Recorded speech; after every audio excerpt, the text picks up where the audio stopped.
जीवन हमसे बहुत कुछ चाहता है। स्वाभाविक रूप से हम इसमें खींचे चले जाते हैं, हम प्रतिक्रिया करते हैं, हम चिंता करते हैं, हम सब कुछ नियंत्रित करने की कोशिश करते हैं। लेकिन जितना अधिक हम प्रयास करते हैं उतना ही हम खुद को खो देते हैं। अपने मन की शांति वापस पाने के लिए आपको वैराग्य की कला में निपुण होना होगा।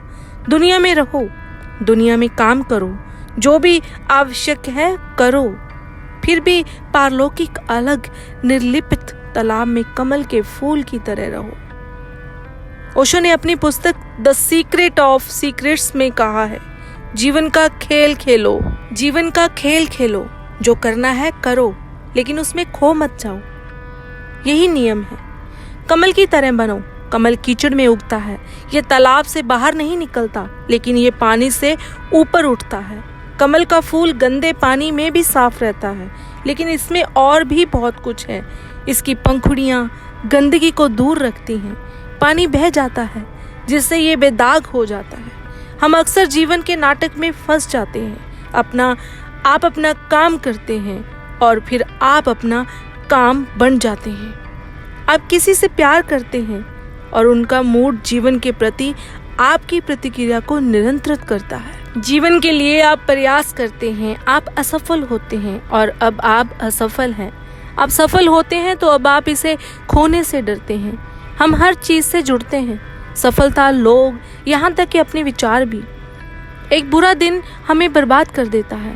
असफलता मौत की तरह महसूस होती है, क्योंकि हम अपनी शांति उन चीजों को सौंप देते हैं जिन्हें हम नियंत्रित नहीं कर सकते। लेकिन क्या होगा अगर आपने कड़ी मेहनत की, बेहतर प्यार किया, लेकिन फिर परिणाम को छोड़ दिया? यही वैराग्य की बुद्धिमत्ता है।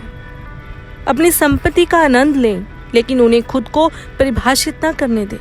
रिश्तों का आनंद लें, लेकिन उनका दम घोटे नहीं। आप किसी भी चीज या हर चीज को जितना मजबूती से पकड़ेंगे वो उतनी ही दूर होती जाएगी। अलगाव आपको जीवित और स्वतंत्र रखता है, लेकिन बिना किसी बोझ के, क्योंकि आपके बाहर कुछ भी आपकी कीमत तय नहीं करता।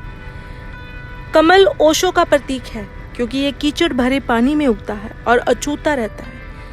यही वो है जो वे हमें बनने के लिए आमंत्रित कर रहे हैं, शोरगुल में, भाग दौड़ में, लेकिन उसमें मुक्त।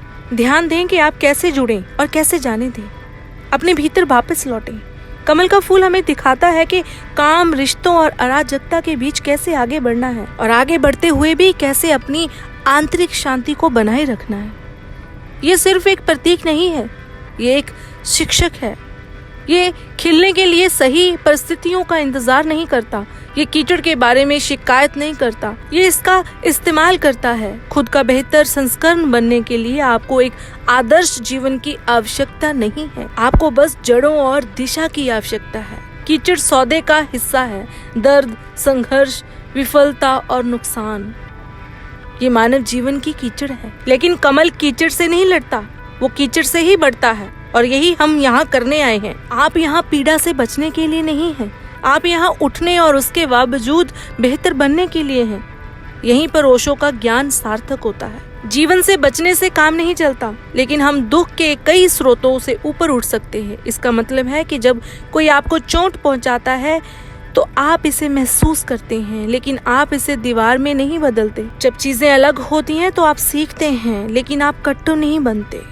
जब सफलता मिलती है तो आप इसका आनंद लेते हैं, लेकिन आप इसमें अपनी आत्मा नहीं खोते, क्योंकि कमल की तरह आप जड़ और अलग रहते हैं और फिर भी बेहतर होते हैं। अलगाव आपको पीछे हटने, अपनी शांति की रक्षा करने की अनुमति देता है। आपको सीमाएं निर्धारित करने की अनुमति है। आपको जीवन के उन कई विकर्षणों से अलग होने की अनुमति है जो आपके काम नहीं आते। ओशो हमें कम जीवित होने के लिए नहीं कह रहे हैं, वो हमें और अधिक जागरूक होने के लिए कह रहे हैं। जीवन के मध्य में रहें, उससे प्यार करें, लेकिन उसमें खुद को न खोएं। वो कहते हैं कि दुनिया में काम करें, जो करने की जरूरत है वही करें, सामने आएं, लेकिन ये जानें कि आप इन सब के पीछे कौन हैं। आप ट्रैफिक में बैठकर शांत रह सकते हैं। आपको अपने सामने वाले ड्राइवर को कोसने की जरूरत नहीं है। आप किसी को अपने अधिकार में रखने की कोशिश किए बिना उसे प्यार कर सकते हैं। उसकी परवाह करें और उसे दिखाएं, लेकिन ये मांग ना करें कि वो आपको पूरा करें, क्योंकि आपकी आत्म भावना उनकी उपस्थिति से जुड़ी नहीं है।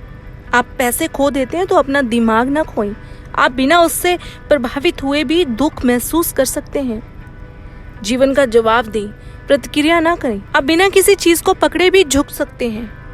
कीचड़ हमारी चिंता है कि दूसरे क्या सोचते हैं। बिना किसी कारण के भाग दौड़ करना, लोगों की बातों पर बहुत ज्यादा सोचना, स्वीकृति पाने की कोशिश करना, ये हमारे जीवन के कई नाटकों में कुछ है। लेकिन लक्ष्य कीचड़ से घृणा करना नहीं है। इसका मतलब है इससे ऊपर उठना। आपका काम है परमात्मा से परे, अलग, निर्लिप्त रहना। दुनिया को अपने मन पर हावी ना होने दें। दुनिया में रहें, लेकिन इसका हिस्सा ना बने। कमल की तरह जिएं, पानी में रहें और कीचड़ में भी, बस वो ना बने। यही कला है। कमल की तरह आप यहाँ परिपूर्ण होने के लिए नहीं हैं, आप यहाँ वास्तविक होने के लिए हैं। ऊपर उठने के लिए, जो आप नहीं हैं उसे छोड़ने के लिए, और जो आप हैं उस पर वापस लौटने के लिए। आप कीचड़ से बच नहीं सकते, आप इसे नजरअंदाज नहीं करते, आप इससे विकसित होते हैं और उसमें आप आजादी से जीते हैं और जिंदा रहते हैं। बारिश में नाचें, लेकिन उसमें डूबे नहीं। इस तरह आप पूरी तरह से जिंदा रहते हैं, लेकिन पूरी तरह से आजाद भी रहते हैं। संसार में रहो, लेकिन संसार को अपना स्वामी मत बनने दो। कमल बनो।